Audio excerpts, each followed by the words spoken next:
வீரத்தமிழ் மன்னன் ராஜராய சோழனின் ஆட்சி காலத்தில் சாதாரண சிறிய சிறிய வேலைகள் செய்தவர்கள், உதவிகள் புரிந்தவர்கள் என எல்லோரது பெயர்களையும் கல்வெட்டுக்களில் குறிப்பிட்டார்கள். மன்னர் ஆட்சியில் இடம்பெற்ற ஒரு விடயம். ஆனால் மக்களாட்சியின் போது உலக தமிழ் மாநாட்டில் தன் சொந்த பணத்தில் மிக பெரும் உதவிகளை செய்த ஒரேயொருவர் நடிகர் திலகம் மட்டும்தான். அந்நிகழ்வில் அவர் செய்த பல நற்செயல்கள் பெரியளவில் பெரிதுபடுத்தப்படவில்லை. திட்டமிட்டு வெளிவராது மூடி மறைக்கப்பட்டன. நடிகர் திலகம் ஒரு தமிழன் என்ற உணர்வோடு புகழிற்காகவோ அடுத்தவர்கள் தன்னை பாராட்ட வேண்டும் என்பதற்காகவோ உதவிகள் புரிந்திடவில்லை. தனது கடமையாக எண்ணி சுயநலம் பார்த்திடாது செய்தார்.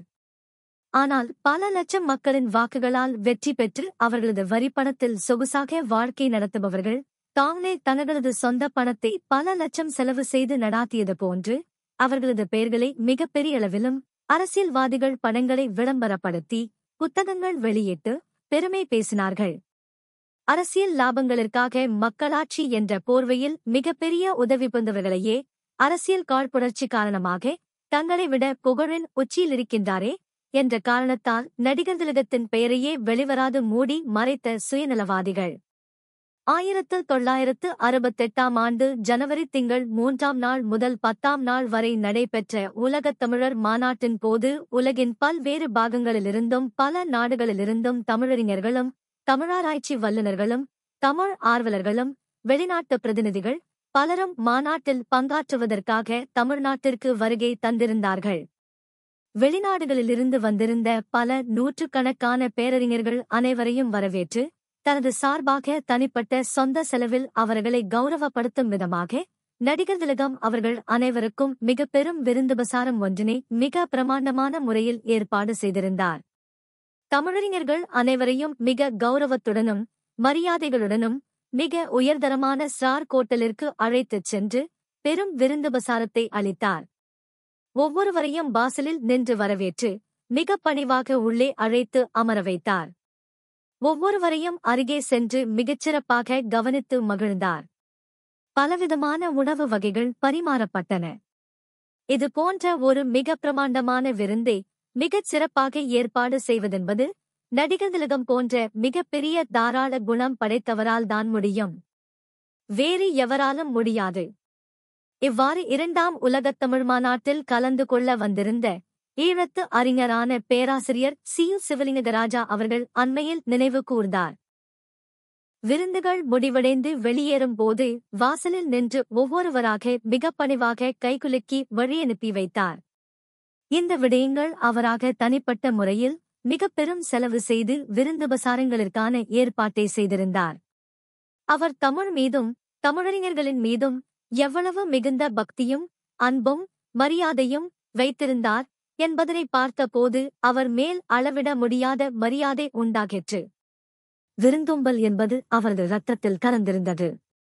பலர் நடிகர் திலகத்தின் அன்னையெல்லாம் பற்றி கூறும்போது முதலில் கூறும் விடயம் அந்த வீட்டின் விருந்தோம்பல் பற்றியும் நடிகர் திலகம் வாசல் வரை வந்து வழியனுப்பும் பண்புகள் பற்றியும் பெருமையாக குறிப்பிடுவார்கள்.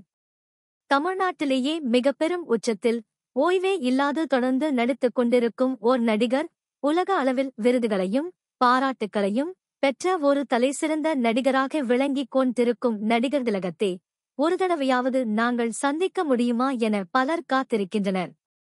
ஆனால் அவரோ தமிழ் மொழி மேல் கொண்டிருந்த அளவிட முடியாத பற்றினால் மிகச் சர்வ சாதாரணமாக வந்தவர்களை மிக அன்பாகவும் பணிவாகவும் ஒவ்வொருவரையும் பார்த்து பார்த்து கவனித்த பண்பு இவ்வுலகில் எந்த ஒருவரையும் அவரது பண்புக்கு முன் ஒப்பிட முடியாது.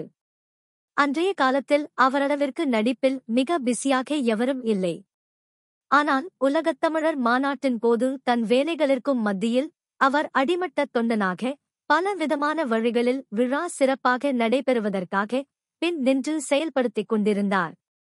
ஆட்சியில் உள்ளவர்களுக்கு தங்கள் ஆட்சியை பாதுகாத்திட செய்யும் பிரச்சார யுக்தியாக மக்களின் வரிப்பணத்திலேயே மாநாட்டை நடாத்தி மக்களிடம் நற்பெயர் வாங்குவார்கள். ஆனால் நடிகர் திலகமோ திமுகவின் ஆட்சி என்று கூட பார்க்காது சுயநலமேதுமின்றி தன் கடமையை சரிவரச் செய்தால் போதும் என்ற நோக்கத்தில் எந்தவித எதிர்பார்ப்புமில்லாது தன் சொந்த பணத்தினை அள்ளி செலவழித்தார். தான் செய்யும் நற்காரியங்கள் எதுவும் வெளியே தெரியவிடாது திட்டமிட்டு மறைக்கப்படும் என்பதனை நன்றாக தெரிந்திருந்தும் கடமையைச் செய் பலனை எதிர்பாராதே என்பது போல் தனது கருமத்தை செய்து முடித்தார். 1967 திமுக ஆட்சி பொறுப்புக்கு வந்த பிறகு சென்னை கடற்கரையில் திருவள்ளுவர் சிலை நிறுவுவது என முடிவான போது அப்போது எம்ஜிஆர் உட்பட திமுகவிலிருந்த எவரும் முன்வராத நிலையில் காங்கிரஸ் கட்சியிலிருந்த போதும் திருவள்ளுவர் சிலைக்கான அனைத்து செலவுகளையும் நடிகர் திலகம் சிவாஜி கணேசன் ஏற்றுக்கொண்டார். அத்துடன் சிலைக்கு அவரே மாடலாகவும் இருந்தார். இது ஒரு வரலாற்று நிகழ்வு. ஆனால் பெரும்பாலானவர்களுக்கு தெரியவிடாது மறைக்கப்பட்டது. நடிகர் திலகம்தான் செலவு செய்தார் என்ற விடயத்தை தொடர்ந்து வந்த திமுக, அதிமுக தலைவர்கள் இயன்றளவு மறைத்து வைத்திருந்தனர். அந்தச் சிலை இன்றளவும் சென்னை கடற்கரையில் உள்ளது.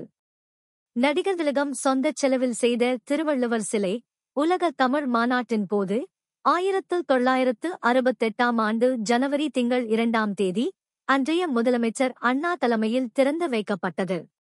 சிலையின் பீடத்தில் அதனை திறந்து வைத்தவர் உள்ளிட்டவர் பெயர்கள் பொறிக்கப்பட்டுள்ளன. சிவாஜி கணேசனின் பெயர் சிலையின் பின்புற பீடத்தில் உள்ளது. சிலைக்கு பெருமளவு செலவு செய்து அதற்கு மாடலாகவும் இருந்த சிவாஜி கணேசனின் பெயர் வெளியில் தெரிந்துவிடாது தாங்களே சிலையை சொந்த செலவில் செய்துவிட்டது போல் மிக சாதுரியமாக செயல்பட்டார்கள். தமிழ் மாநாட்டின் பின்னர் அவரவர்கள் தங்கள் கடமையை பார்க்க சென்றுவிட்டார்கள். மாநாட்டினை சிறப்பாக நடாத்தி முடித்ததாக திமுகவினரை பல பத்திரிகைகள் தொடர்ந்து பாராட்டி பெருமையாக புகழ்ந்து எழுதியது. ஆனால் நடிகர் திலகத்தின் சேவைகள் பற்றியோ அவர் தனியொருவராக செய்த செலவுகளையோ வெளியே தெரியவிடாது மறைத்துவிட்டார்கள். எந்த ஒரு பத்திரிகைகளும் பெரிதாக கண்டு கொள்ளவேயில்லை. அரசியல் காரணங்களால் அவரை இருட்டடிப்பு செய்துவிட்டார்கள்.